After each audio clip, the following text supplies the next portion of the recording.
오늘은 출애굽기 개관 두 번째 시간으로 출애굽과 유월절 그리고 또 광야에서의 이스라엘 백성들 그런 내용들을 살펴보겠습니다. 첫 번째 출애굽과 유월절입니다. 출애굽을 통해서 생겨난 중요한 절기가 유월절입니다. 그런데 특별히 여기서 중요한 것은 유월절에 드려진 어린 양입니다. 유월절 어린 양. 여러분, 왜 유월절 어린 양이 중요하겠습니까? 신약 성경에 예수 그리스도의 희생, 십자가의 희생과 연관되어 있기 때문에 그렇습니다. 먼저 유월절의 어린 양 출애굽기 12장 5절에서 7절 말씀을 같이 한번 천천히 읽도록 하겠습니다. 같이 읽겠습니다. 시작. 너희 어린 양은 흠 없고 1년 된 수컷으로 하되 양이나 염소 중에서 취하고 이달 열 나흘 날까지 간직하였다가 해질 때에 이스라엘 회중이 그 양을 잡고 그 피를 좌우 문설주와 임방에 바르고. 아멘. 우리 지난 시간에는 우리 10가지 재앙에 대해서 살펴보았습니다. 그래서 하나님께서 애굽에게 내린 10가지 재앙은 애굽 백성들을 심판하시는 것이었다. 그리고 애굽 백성들이 섬기는 애굽의 신들을 심판하시는 것이었다. 그렇게 말씀을 드렸습니다. 하나님께서 왜 애굽의 백성들을 심판하셨겠습니까? 왜 바로와 그의 신들을 심판하셨겠습니까? 하나님의 백성인 이스라엘을 학대했기 때문에 그렇습니다. 그리고 이스라엘 백성들에게는 출애굽이라고 하는 선물을 주셨습니다. 제일 마지막 재앙이 무엇이었습니까? 장자가 죽는 것입니다. 애굽의 왕인 바로뿐만 아니라 모든 집에 고관 대작들뿐만 아니라 가장 가난하고 가장 보잘것없는 그 집의 첫 아이도 다 죽게 되었습니다. 뿐만 아니라 애굽에 있는 모든 가축의 처음 난 것도 죽는 그런 큰 고통을 겪게 되었습니다. 그때 하나님께서 모세를 불러서 말씀하셨습니다. 애굽 사람들에게 내가 죽음의 사자를 내려보낼 것이다. 죽음의 사자가 각 집마다 방문하게 돼서 처음 난 모든 것을 죽일 것이다. 하지만 이스라엘 백성들은 구원을 받을 것인데 그 길이 있다는 것을 알려주십니다. 그러면서 무엇을 잡으라고 말씀합니까? 양인데 5절에 보니까 어떤 양을 잡으라고 합니까? 어린 양, 흠 없고 1년 된 수컷으로 하라. 이렇게 이야기하고 있습니다. 양이나 염소인데 1년 된 수컷이다. 그렇게 정확하게 알려주고 있습니다. 기다렸다가 14일까지 기다렸다가 해질 때에 이스라엘 회중이 그 양을 잡으라. 그렇게 말합니다. 그리고 여기서 중요한 것은 그 피를 가지고 문 설주와 양쪽에 있는 문 출입구에 있는 설주 그리고 위에 있는 임방에다가 이렇게 다 바르라. 그렇게 말씀하고 있습니다. 여러분, 왜 어린 양을 잡으라고 했을까요? 왜 그 피를 문에다가 다 바르라고 그렇게 주님께서 명령하셨겠습니까? 그 의미를 이렇게 또 설명해 줍니다. 12장 11절부터 13절까지 천천히 같이 한번 읽어보겠습니다. 시작. 너희는 그것을 이렇게 먹을지니 허리에 띠를 띠고 발에 신을 신고 손에 지팡이를 잡고 급히 먹으라. 이것이 여호와의 유월절이니라. 내가 그 밤에 애굽 땅에 두루 다니며 사람이나 짐승을 막론하고 애굽 땅에 있는 모든 처음 난 것을 다 치고 애굽의 모든 신을 내가 심판하리라. 나는 여호와라. 내가 애굽 땅을 칠 때에 그 피가 너희가 사는 집에 있어서 너희를 위하여 표적이 될지라. 내가 피를 볼 때에 너희를 넘어가리니 재앙이 너희에게 내려 멸하지 아니하리라. 아멘. 의미를 이렇게 설명해 줍니다. 모든 처음 난 것은 이제 죽음의 천사가 들어가서 쳐서 죽이게 됩니다. 그런데 어린 양의 피가 발려져 있는 그 집은 죽음의 천사가 넘어갈 것이라는 것입니다. 넘어간다. pass over. over가 위로라는 뜻이죠. pass가 지나간다. 그래서 유월절은 영어로는 pass over입니다. 위로 이렇게 지나간다는 것입니다. 여기 여러 가지 중요한 표현이 나오는데요. 아까 제가 설명드린 것처럼 하나님께서 애굽에 벌을 내리시고 심판을 하실 때 처음 난 모든 것을 죽이는 심판을 하십니다. 그리고 12절의 마지막에 보면 애굽의 모든 신을 내가 심판할 것이다. 그래서 10가지 재앙은 우리 지난 시간에 제가 그 10가지 재앙과 관련된 신들을 전부 다 하나씩 또 말씀을 드렸었는데요. 그래서 나일강을 주관하는 하피라고 하는 신, 나일강이 피가 된 것은 그 신이 역할을 하지 못한다는 것입니다. 9번째는 흑암인데요. 애굽 백성들이 섬긴 가장 큰 신은 태양신 라였습니다. 태양신. 그래서 3일 동안은 그 태양이 없어지고 애굽에 흑암이 임하는 것은 애굽 사람들이 가장 큰 신으로 섬겼던 그 태양신 라가 능력을 잃어버리게 되었다. 애굽의 신이 이제 이스라엘의 신에게 신 앞에 굴복하고 능력을 잃어버리게 되었다라고 하는 것을 상징적으로 보여줍니다. 그것은 애굽 신에 대한 심판이었다. 그렇게 오늘 성경에서도 정확하게 알려주고 있습니다.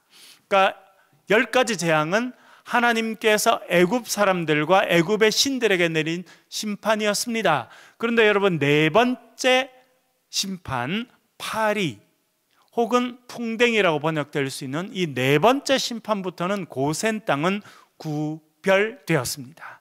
그래서 고센 땅, 이스라엘 백성들이 사는 땅에는 재앙이 내리지 않았습니다. 이것은 극적인 대조를 이룹니다.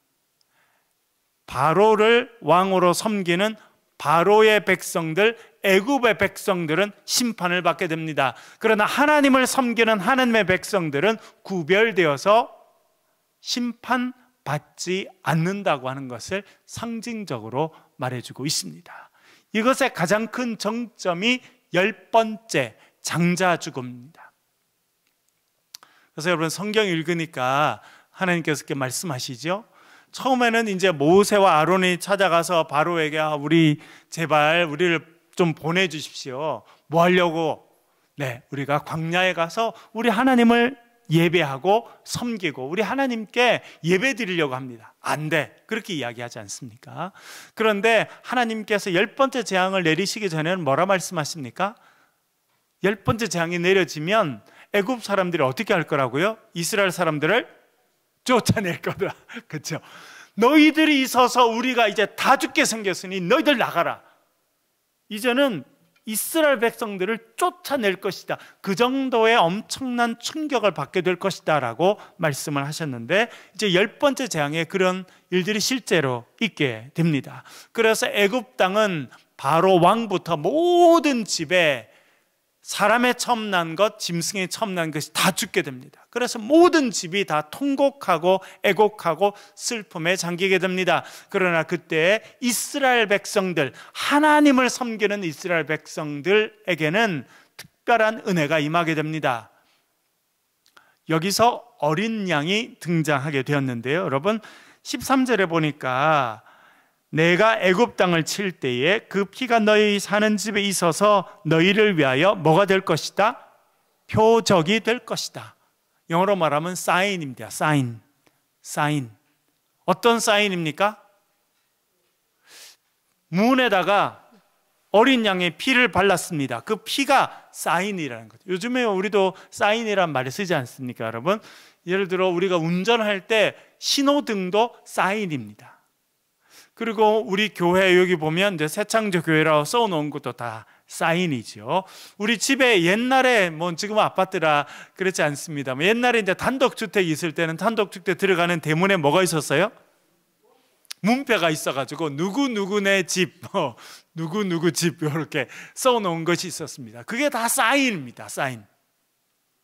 그런데 이 예수 그리스도를 상징하는 어린 양, 이 어린 양의 피가 표적이 될 것이라는 것입니다. 어떤 표적이라는 겁니까? 첫 번째는 하나님의 말씀을 순종하는 자라는 표현입니다. 여러분, 죽음의 사자가 그 집에 사는 사람들이 이스라엘 사람이면 넘어갔습니까? 안 그러면 대문, 문 앞에 어린 양의 피가 발려져 있으면 넘어갔습니까? 네. 안에 사는 사람들이 이스라엘 사람이라도 말씀에 순종하지 않아서 어린 양의 피를 바르지 않았으면 그 집은 다 죽임을 당했습니다. 이 어린 양의 피는 하나님의 말씀에 순종한다라고 하는 그 표적, 그 사인인 것입니다. 또 다른 두 번째 의미는 무엇이냐면 어린 양이 희생되었다라고 하는 표적입니다. 그렇게 보면 이스라엘 백성들 집에도 아무도 안 죽은 것은 아닙니다. 그렇죠? 희생된 어린 양이 있는 거죠. 이 집에 원래는 첫 번째 난 아이가 죽어야 되는데 그 아이 대신에 누가 죽었다는 겁니까? 1년 된 어린 양이 죽었다. 그러니까 누군가는 대신 값을 치렀다는 것입니다. 어린 양이 희생되었다는 것을 이야기합니다. 어린 양이 희생되었기 때문에 누군가 먼저 그 값을 치루었기 때문에 그 집의 장자는 살게 되었다라고 하는 것을 의미합니다. 이것이 표적입니다. 여러분, 이 어린 양의 죽음, 유월절 어린 양은 대단히 중요합니다. 왜냐하면 신약 성경에 있어서 예수 그리스도가 하나님께서 우리에게 보내주신 유월절 어린 양이시기 때문에 그렇습니다. 특별히 요한복음 1장에 보면 세례 요한이 예수님이 지나가신 걸 보게 됩니다. 그리고 뭐라 그럽니까? 그 예수님을 보고 보라, 세상 죄를 지고 가는 하나님의 어린 양이로다. 그러니까 예수님은 이 땅에 어린 양으로 오셨습니다. 그래서 죄 많은 우리를 위해서 예수님께서 희생되셨습니다. 십자가에 달리셔서 죽임을 당하셨습니다. 피를 흘리셨습니다. 예수님께 십자가에서 흘리신 그 피로 죄 많은 우리들의 죄가 씻어졌습니다. 우리가 죽었어야 하는데 예수님께서 대신 죽으셨기 때문에 우리가 살게 되었고 구원을 받게 되었습니다. 성경이 그것을 말씀해 주고 있습니다. 예수님께서 어린 양으로 이 땅에 오셔서 우리의 생명을 대신하셔서 우리의 죄를 다 담당하셔서 예수님께서 십자가에 돌아가셨습니다. 그래서 예수님은 이 땅에 오신 하나님의 어린 양이시고 이 땅에 오신 유월절 어린 양입니다. 이 유월절 사건이 왜 중요하느냐? 이 땅에 오실 예수 그리스도를 미리 보여주는 사건이기 때문에 그렇습니다. 여러분, 구약의 많은 사건들은 사실은 신약에 일어날 것을 예표해 주고 있습니다. 제가 출애굽기를 하면서 처음에 복음노트 할 때 말씀드렸죠. 구약에 보면 가장 큰 구원 사건은 두 가지라 그렇게 말씀할 수 있다. 제가 그렇게 이야기를 했습니다. 첫 번째 구원 사건이 무엇입니까? 출애굽 사건입니다. 두 번째 구원 사건은 무엇입니까? 출바벨론 사건입니다. 바벨론에서. 더 중요한 것은 출애굽 사건입니다. 출애굽 사건. 여러분, 이 출애굽 사건은 신약 성경에도 그대로 이루어집니다. 그것이 십자가에서 예수님께서 달리신 사건이고 그 예수 그리스도를 통해서 모든 예수 믿는 자들이 죄의 권세에서 벗어나 구원받은 사건입니다. 그러니까 예수 그리스도께서 이 땅에 이루신 일은 제2의 출애굽 사건을 우리들에게 이루어 주신 것입니다. 구약 출애굽은 어린 양, 1년 된 어린 양이 피를 흘렸습니다. 신약에서는 하나님의 어린 양 예수님께서 십자가에 달리셨습니다. 구약의 출애굽 사건에 있어서는 이스라엘 백성들이 애굽에서 나옴으로 구원을 받았습니다. 그러나 신약에서 이루어진 출애굽 사건, 예수 그리스도를 통한 출애굽 사건은 예수를 믿는 모든 자들이 흑암의 권세에서 우리가 건짐을 받아서 하나님 나라로 들어가게 된, 하나님의 백성이 된 사건이다, 그렇게 말할 수 있습니다. 그래서 구약의 출애굽 사건, 그리고 구약의 유월절 어린 양 사건은 신약에서도 그대로 이루어지고 있습니다. 그래서 출애굽 사건이 대단히 중요합니다. 특별히 여기서는 그 어린 양의 피가 너희를 위한 표적이 될 것이다, 그렇게 말했습니다. 여러분, 구약 성경에서 이 출입문, 나무에 발려진 이 피는 신약 성경에서 예수님께서 나무 십자가에서 흘리신 피와 연결되어 있습니다. 그래서 이 출입문, 양쪽 출입문 양쪽 나무에, 그리고 위에 있는 나무에 이렇게 발려진 그 어린 양의 피는 신약 성경에서 예수님께서 십자가에서 흘리신 그 보혈을 상징하고, 그것이 또한 우리에게 표적이 됩니다. 구약 성경 이 유월절 때는 어린 양의 피, 문설주와 임방에 발린 피가 우리에게 표적이 되었지만, 이제 신약 성경에 있어서는 우리를 위해서 예수님께서 달리신 그 십자가가 우리에게 있어서 구원의 표적이 되는 것입니다. 사실은 그 이야기를 지금 구약에서 다 미리 다 하고 있다, 그렇게 이야기할 수 있겠습니다. 내가 피를 볼 때에 너희를 넘어가리니 재앙이 너희에게 내려 멸하지 아니하리라. 이때 재앙은 처음 난 것이 죽는 그런 재앙이지요. 그것이 이제 그 집에 임하지 않는다는 것입니다. 신약 시대 때 하나님의 어린 양이신 예수님께서 십자가에 달려 돌아가셨습니다. 그래서 그 예수 그리스도를 구주로 믿고 고백하는 우리 모두에게는 사망의 권세가 틈타지 못하고 재앙이 닥쳐오지 못하고 영원한 생명이 우리에게 허락되어지는 줄로 믿습니다. 그 이야기가 출애굽, 특별히 유월절 사건과 연결되어 있습니다. 그래서 유월절은 대단히 중요합니다. 여러분, 나중에 히스기야 시대 때, 그리고 나중에 요시야 시대 때 가면 중요한 종교개혁이 일어난다고 하는 것을 우리가 살펴보았죠. 또 우리가 묵상하면서 또 살펴보겠습니다만, 그때 종교개혁을 하면서 어떤 절기를 다시 지켰다라고 이야기합니까? 유월절. 그러니까 다윗과 솔로몬 시대가 지나고 그 다음에 남북 분열 왕국이 되면서는 이 사람들이 점점 하나님의 백성으로서의 정체성을 잃어갑니다. 그러면서 뭘 안 지켰냐면 유월절을 지키지 않습니다. 그러나 남유다의 시대가 한참 지나서 히스기야 시대 때, 요시야 시대 때가 되면 어떤 일을 하게 되냐면 유월절을 다시 지키게 됩니다. 그것이 대단히 상징적입니다. 왜냐하면 이 유월절은 하나님께서 이루신 구원의 사건을 가장 중요하게 기념하는 절기이기 때문에 그렇습니다.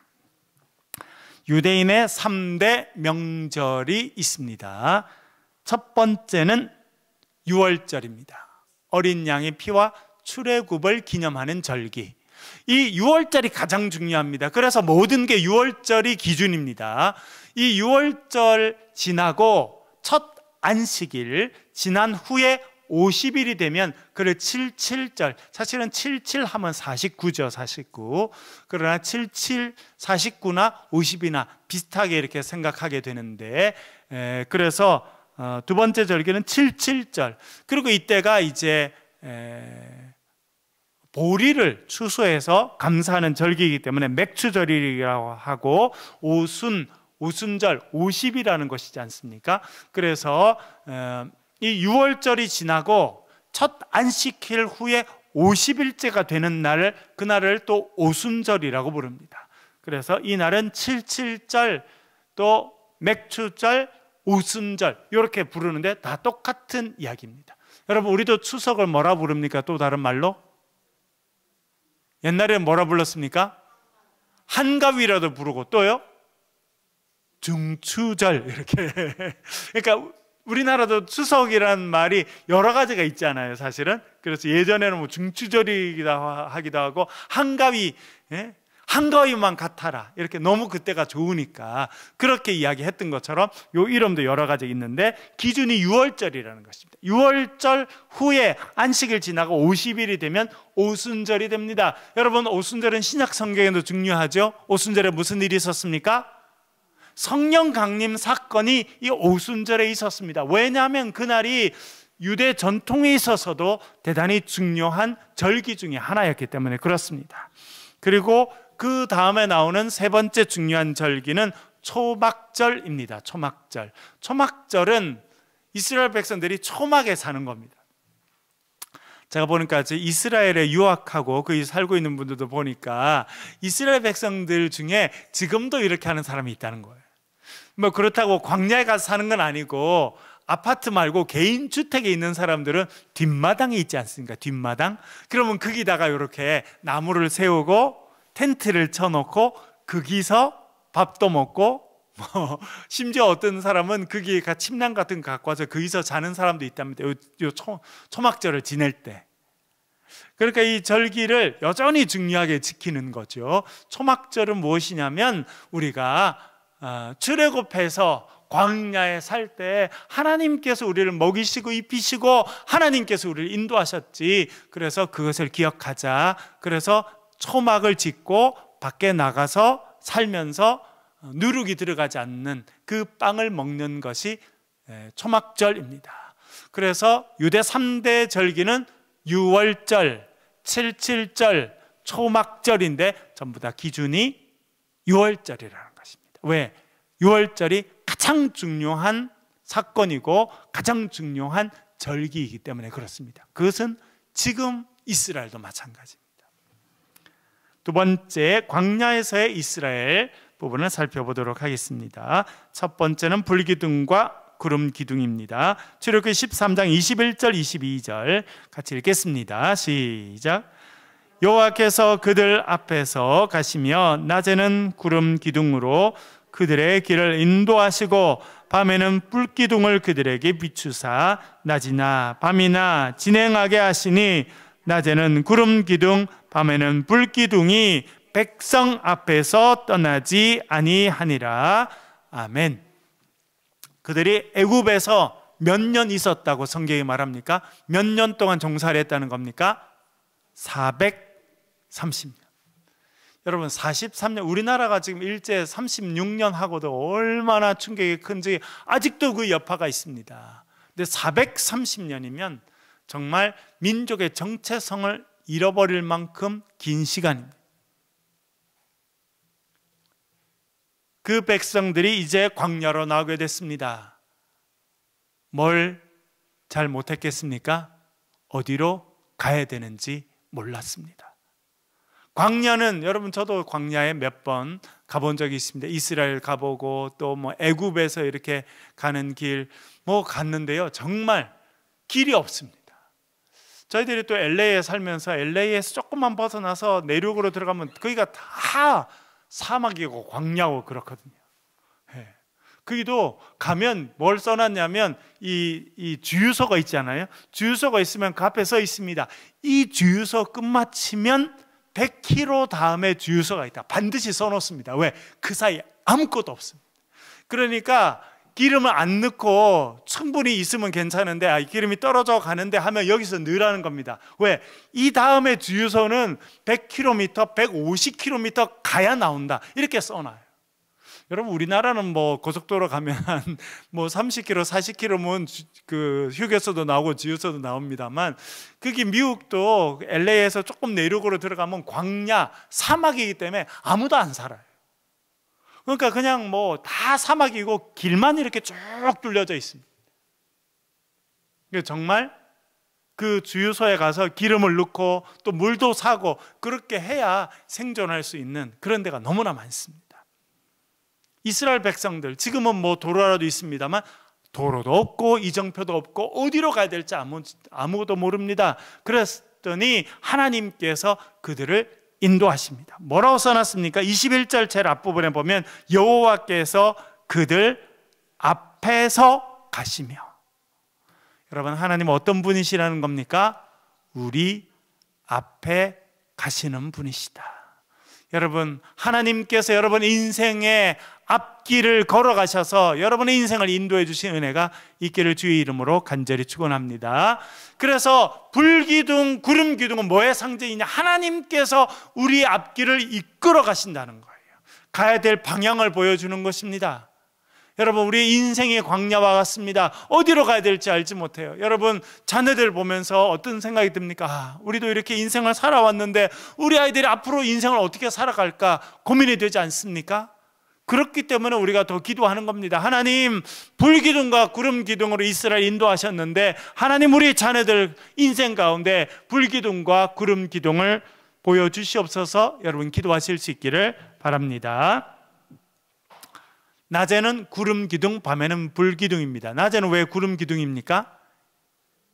햇볕이 너무 뜨거워서 예, 우리 지난 여름에 너무너무 뜨거웠습니다만, 예, 우리 이스라엘은요, 그때도 가니까 많이 더울 때는 40도 이렇게 올라가더라고요.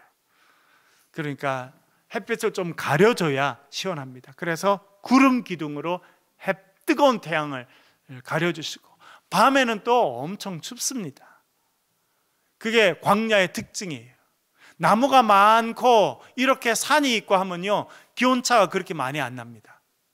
왜냐하면 낮에도 이렇게 산에서 바람이 불어오기도 하고, 또 밤에는 또 물도 있고 이렇게 하면 그게 온도를 조절해 주는데, 광야는 그런 게 없어서 밤에는 엄청, 여러분, 사막은 사실은 영하로는 안 내려갑니다. 그러나 사막에서 얼어 죽는 사람 있을까요? 없을까요? 얼어 죽는다기보다는 저체온적으로 죽는 사람이 너무너무 많습니다. 그래서 밤에는 추워지거든요. 그래서 하나님께서 불기둥을 통해서 그들이 밤에도 갈 수 있도록 비춰주기도 하시지만 밤의 추위로부터 그들을 지켜주신다라고 하는 상징적인 의미를 가지고 있습니다. 그리고 그 불기둥과 구름기둥은 뭘 의미하느냐? 22절 제일 마지막에 나오죠. 백성 앞에서 떠나지 아니한다. 무슨 의미입니까? 임마누엘, 신약 성경 마태복음에 나오는 임마누엘, 하나님께서 우리와 함께 하신다라고 하는 것에 눈에 보이는 상징적인 모습이 구름기둥과 불기둥이라고 하는 것입니다. 하나님께서 광야에 그들을 앞서 이끌어 가실 뿐만 아니라 내가 너희와 함께 한다라고 하는 그 표현이 불기둥과 구름기둥입니다. 그렇게 하나님께서 그들을 인도해 가셨습니다. 그러나 어려움이 없는 것은 아닙니다. 홍해가 나타납니다. 두 번째 홍해를 건너게 되는데요, 출애굽기 14장 16절 21절 같이 읽겠습니다. 시작. 지팡이를 들고 손을 바다 위로 내밀어 그것을 갈라지게 하라. 이스라엘 자손이 바다 가운데서 마른 땅으로 행하리라. 모세가 바다 위로 손을 내밀매 여호와께서 큰 동풍이 밤새도록 바닷물을 물러가게 하시니 물이 갈라져 바다가 마른 땅이 된지라. 아멘. 여러분, 홍해는 무엇을 상징하겠습니까? 우리 인생에 겪는 어려움입니다. 여러분 보십시오. 하나님께서 그들을 애굽에서 나오게 하셨습니다. 구원의 역사를 주셨습니다. 하나님께서 불기둥으로 또 구름기둥으로 그를 인도해 주십니다. 그렇게 광야를 살아가면 어려움이 있어야겠습니까? 없어야겠습니까? 우리는 없어야 된다라고 생각하지만 우리의 삶은 그렇지가 않습니다. 하나님께서 우리와 함께 하시고 우리의 길을 이끌어 가시더라도 우리의 삶에는요, 홍해가 있다라고 하는 것을 상징적으로 보여주는 것이 홍해의 사건입니다. 그래서 홍해의 사건이 있는 것은 우리에게 참 도움이 됩니다. 왜? 우리가 예수 그리스도를 믿고 살아가도 우리의 삶에 어려움이 있지 않습니까? 홍해를 만나게 되고 어려움을 겪게 되고 좌절하고 낙심할 수밖에 없는 일을 겪게 됩니다. 그것을 상징하는 것이 홍해. 그래서 이스라엘 백성들이 홍해 앞에서 뭘 합니까? 원망합니다. 우리도 어려운 일이 생기면 누굴 탓하고 원망하고, 그것이 홍해가 상징하는 것입니다. 우리의 삶에 있는 어려움입니다. 그러나 홍해가 어떻게 됩니까? 갈라지죠. 여러분, 홍해는요 또 우리에게 뭘 의미하느냐, 우리의 삶에 어려움이 있고 아픔이 있고 고통이 있지만 하나님이 함께 하시면 기적이 우리의 삶에 이루어진다고 하는 것을 알려주는 것이 홍해인 줄로 믿습니다. 그래서 이스라엘 백성들은 원망하지만 모세는 어떻게 합니까? 하나님을 쳐다보니까 하나님이 야, 나 쳐다볼 거 없다. 너 손에 뭐 있냐? 지팡이 있습니다. 지팡이를 내밀어라. 그 지팡이를 딱 내밀었더니 홍해가 갈라지잖아요. 여러분, 참 멋있는 일이다 이렇게 생각됩니다. 우리의 삶에 어려움이 없으면요 우리가 교만합니다. 우리의 삶에 어려움이 없으면 우리가 주를 바라보지 않습니다. 그러나 우리의 삶에 어려움이 있기 때문에 주를 쳐다보게 되고, 어려움이 있기 때문에 하나님께서 우리에게 지팡이를 주시고 그 지팡이를 통해서 기적을 이루신다고 하는 것을 경험하게 되는 것이 홍해이고, 홍해의 사건은 우리에게도 말씀하는 것입니다. 21세기 대한민국에 살아가는 우리에게도 홍해가 갈라지는 기적의 역사가 있을 것이다, 기대하라 말씀하시는 줄로 믿습니다. 14장 27절 28절 읽어보겠습니다. 14장 27절 28절 같이 읽겠습니다. 시작. 모세가 곧 손을 바다 위로 내밀매 새벽이 되어 바다의 힘이 회복된지라.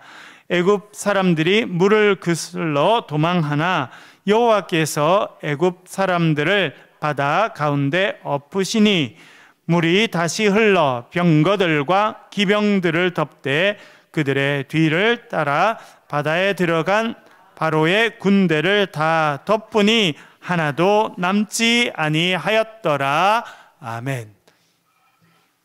이스라엘 백성들이 다 지나가고 나니까 애굽 군사들이 왔습니다. 막 말을 타고 또 칼을 들고 이렇게 달려와서 애굽 사람들이 왔는데 홍해 한가운데 오니까 어떻게 됐다는 겁니까? 이제 모세가 다시 지팡이를 내밀었더니 물이 다 하나가 됐어요. 그래서 그 안에서 다 수장되게 되었습니다. 어떻게 보면 이 홍해 사건은 이제 출애굽의 완성을 의미합니다. 하나님께서 애굽에게 내리신 심판이 10가지 재앙이죠. 그래서 출애굽은 10가지 재앙을 통해서 이루어졌습니다. 그런데 애굽 땅에서 10번째 재앙까지 끝났습니다만 이제 광야, 이 홍해에서 마지막 심판, 마지막 재앙이 애굽에게 임하게 됩니다. 하나님의 사람인 이스라엘 백성들을 죽이려고 추격해 왔던 그들이 홍해에서 수장, 마지막 죽음을 맞게 되고 심판을 받게 됩니다. 그래서 홍해 사건은 출애굽의 완성이다, 그렇게 말할 수 있습니다. 또 이 사건을 통해서 우리에게 알려주는 것은 무엇이냐면, 우리를 괴롭히고 힘들게 하는 사람들은 하나님께서 심판하신다는 겁니다. 세 번째, 마라의 기적 한번 읽어보겠습니다. 출애굽기 15장 23절부터 25절 전반절까지입니다. 같이 읽겠습니다. 시작. 마라에 이르렀더니 그곳 물이 써서 마시지 못하겠으므로 그 이름을 마라라 하였더라.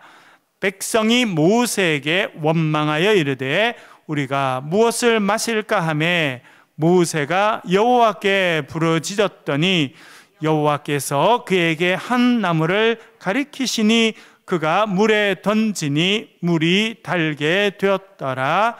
아멘. 홍해를 지났습니다. 그래서 이제 신광야로 나오고 이제 그렇게 나왔는데 여러분, 그렇다고 문제가 다 해결되는 게 아닙니다. 문제는 계속 있습니다. 여러분, 우리의 삶에 문제가 계속 있습니까? 한번 하면 끝납니까? 문제가 계속 있죠. 마찬가지입니다. 광야로 나와서 지내니까 이제 목이 마릅니다. 그래서 목마른 아픔을 경험하는 그들이 가다 보니까 저쪽에 오아시스가 나타납니다. 저도 여러분 사실은 이제 그 애굽 땅에서 이렇게 나와서 성지순례를 이렇게 가서 이렇게 하다가 이스라엘 땅 뭐 시내산을 지나고 이렇게 가다 보면 곳곳에 오아시스가 있다는 걸 알게 됩니다. 오아시스. 예. 광야만 있는 것이 아니라 광야에 참 신기하게도 어느 곳에는요 물이 있습니다. 그것은 비가 많이 와서라기보다는 사실은 아무리 광야라도 그 땅 밑에는 물이 흐르게 돼 있거든요. 그래서 어느 순간 그 흐르는 물이 그 땅 밖으로 나와서 같이 모여 있는 곳이 있는데 그곳이 오아시스입니다. 거기 가면 나무도 있고 또 물도 마실 수 있고 그렇게 되어 있습니다. 그래서 이 마라라고 하는 것은 이 백성들이 광야에서 만난 오아시스였습니다. 그런데 가서 보니까 그 마라의 물이 어땠다는 겁니까? 물이 쓰다는 겁니다. 그래서 마라라는 이름 자체가 쓰다라고 하는 것입니다. 여러분, 쓴물 마셔보셨습니까? 우리나라에는 쓴물이 없습니다. 왜요? 우리나라는 물이 워낙 좋은 나라라 가지고. 그런데 제가 마라를 찾아가서 쓴물 안 마셔봤는데 어디서 쓴물을 마셔봤냐면 사해에서, 사해. 예, 죽음의 바다, 사해죠. 이스라엘 땅 그 사해는 지금도 관광지라 가지고 많은 사람들이 와서 머드팩도 바르고 머드팩을 다 바른 다음에 햇빛에 말리고 머드팩이 다 마르면 그 사해 물에 들어가서 씻거든요. 그래서 저도 그때 뭐 대학 다닐 때였으니까 사람들이 수영할 사람은 수영하라 그래서 제가 좀 그래도 바닷가에 살아서 수영을 좀 해서 막 물에 들어가서 첨벙첨벙 했는데 갑자기 물을 마시게 된 거예요. 그런데 어땠을까요? 습디다. 제가 거제도 바닷가에서 마신 물은 짰거든요. 엄청 짰어요. 그런데 사해에서 마신 물은 짠 게 아니라 쓰다는 걸 알게 됐습니다. 왜 쓸까요? 짠물이 더 짜지고 더 짜지고 더 짜지면 쓴물이 된다는 거예요. 그러니까 여기 있는 마라는 왜 쓴물이 되었느냐? 물이 계속 너무 많이 증발해서 결국 쓴물이 되었다는 것입니다. 그런데 제가 말씀드렸죠, 여러분. 이것은 그냥 의미 없는 것이 아니라 우리의 삶의 여정을 이야기하는 것입니다. 우리의 삶의 여정 가운데 여러분, 쓴물을 마시는 경험을 때가 있습니까? 없습니까? 있죠. 쓴물을 마실 때, 어떨 때 쓴물을 마시는 때입니까? 원하지 않는 큰 병에 걸렸을 때, 사업에 실패했을 때, 사랑하는 사람에게 뒤통수를 맞고 배신당했을 때, 우리가 다 인생의 쓴물을 마시는 때예요. 그것이 있다는 것을 이 광야가 계속 우리에게 알려주는 것입니다. 홍해가 갈라지고 기적을 경험하고 나아갔지만 이제 인생의 쓴물을 마시는 때가 있게 된다고 하는 것을 우리에게 상징적으로 알려주는 것이 또한 이 마라의 쓴물입니다. 24절에 보면 백성이 모세에게 원망했다. 여러분, 우리도 누구 탓할 때가 많잖아요. 큰 병에 걸렸어요. 사업에 실패했어요. 내가 원하는 대로 잘 안 됐어요. 대학에 낙방했어요. 사랑하는 사람을 잃었어요. 혹은 뒤통수를 맞았습니다. 배신당했습니다. 그러면 낙심하게 되고 누구 때문이다 하게 되는데 이스라엘 백성들이 그렇게 합니다. 그랬더니 모세가 하나님께 부르짖었습니다. 여호와께서 그에게 한 나무를 가리키시니 그가 물에 던지니 물이 달게 되었다. 여러분, 여기서 마라의 쓴물이 단물이 됩니다. 그러니까 마실 수 없는 물이 마실 수 있는 생수로 바뀌는 역사가 있었다는 것을 알려주는데 그 도구가 뭐라고 되어 있습니까? 나무. 한 나무를 하나님께서 딱 알려주십니다. 말씀드렸죠? 여기 오아시스 옆에는 나무가 있다고. 그 중에 하나님께서 한 나무를 딱 알려주시니까 모세가 그 나무를 탁 꺾어가지고 그 나무를 쓴물이 있는 마라 안에 집어넣었더니 그 쓴물이 뭐가 됐다고요? 단물, 단물이라고 하는 것은 우리가 마실 수 있는 생수가 됐다라고 하는 것입니다. 이 나무가 뭘 상징하겠습니까? 제가 말씀드렸죠. 구약에 일어난 일들은 신약에 일어날 일들을 상징적으로 다 말해주는 것입니다. 신약 성경에 생명을 살려주는 나무, 무슨 나무를 말합니까? 십자가 나무입니다. 십자가의 나무. 6월절 어린 양이 십자가에 달리신 예수 그리스도를 상징한다면 이 마라의 쓴물에 던져진 이 나무, 어떻게 보면 그냥 뭐 나무 가지 정도가 아니라 큰 나무 토막이었다 이렇게 생각됩니다. 그것을 나무를 잘라서 토막을 집어넣은 것입니다. 그것은 예수님께서 달리신 나무 십자가를 의미하는 것이다. 그렇게 우리가 또한 해석해 볼 수 있습니다. 그러니까 여러분, 우리가 인생의 쓴물을 경험하고 낙심을 경험하게 될 때 그 낙심이 바뀌어져서 영원한 생명의 물, 생수가 되기 위해서는 십자가 앞으로 나올 필요가 있다는 것을 말해주고 있습니다. 그리고 우리가 요한복음 묵상하면서 늘 자주 설명했죠. 여러분, 예수님께서 오셔서 수가성 여인에게 뭘 주십니까? 하나님의 선물, 그것을 내가 너에게 주는데 그것이 뭐라는 겁니까? 생수. 예수 그리스도가 생명의 물, 생수이십니다. 그래서 이 마라의 쓴물이 나무를 통해서 생명의 물, 단물로 바뀌어진 것은 신약 성경에 예수 그리스도께서 우리에게 주실 생수를 의미한다. 그렇게 우리가 이해해 볼 수 있겠습니다. 오늘은 여기까지 하고요. 나머지 부분들을 우리 다음 주에 같이 좀 더 이야기하겠습니다. 다음 주에도 보면 이제 반석에서 나타난 생수, 이런 것들이 또 예수 그리스도를 상징합니다. 그래서 사실은 구약 이 출애굽의 많은 사건들은요, 신약에 이루어질 사건들을 계속 상징적으로 말해주고 있다는 것을 여러분 기억하시면서 또 출애굽기를 계속 묵상하시면 좋겠습니다. 우리 함께 기도하겠습니다. 기도하실 때 하나님, 우리 가운데도 출애굽의 역사를 주시옵소서.